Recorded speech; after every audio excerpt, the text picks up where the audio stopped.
As a young man, I knew poverty. I grew up in a bad part of a nasty little city called Flint, Michigan. Family on welfare.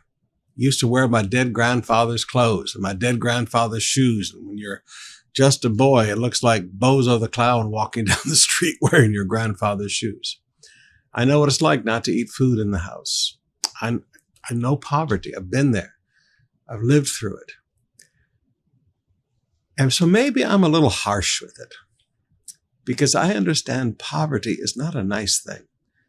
And any of you who have been poor, you know, Proverbs says poverty is the ruin of the poor.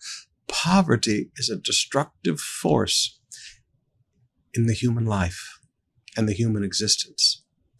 Now, there's a thing that brings poverty to us. And people don't like it when I talk like this, but you know what? It's not my job to be popular. It's my job to be pastor. We live in a world that glorifies laziness, that glorifies it, that makes it popular culture to be lazy, to hang out, that makes it popular to chill. We're just going to chill. That makes being lazy the popular thing to do.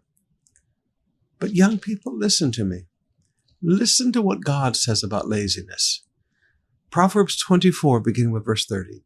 I walked by the field of a lazy person, the vineyard of one with no common sense. So lazy people have no common sense, okay? They might be a genius on their IQ scores, but they have no common sense. I saw that it was overgrown with nettles. It was covered with weeds and its walls were broken down. Then I looked and thought about it and I learned this lesson. A little extra sleep, a little more slumber, a little folding of the hands to rest. Then poverty will pounce on you like a bandit and scarcity will attack you like an armed robber. Now notice the attitude of a lazy person. I can get a little bit.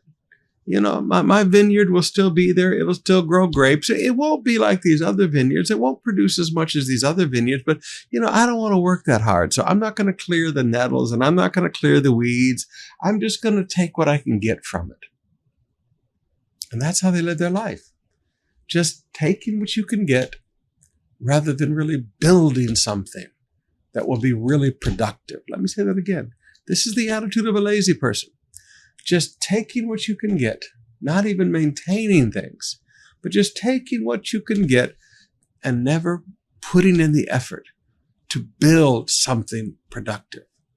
Now, when a person is lazy, notice what it releases. Poverty will pounce on you like a bandit. Scarcity will attack you like an armed robber. You've often heard me teach that faith attracts the attention of God. Fear attracts Satan. I want you to understand laziness attracts a spiritual force of poverty. Laziness attacks a spiritual force of poverty and scarcity. And these spiritual forces pounce on you like a bandit. They'll steal what you have right now.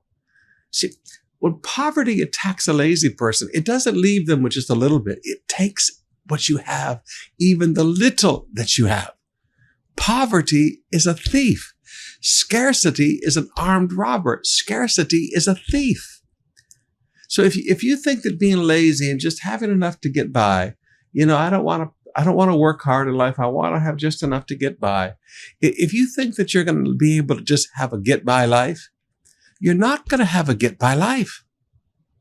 Spiritual forces are released because of your lazy attitudes, just like fear attracts Satan, just like faith attracts God.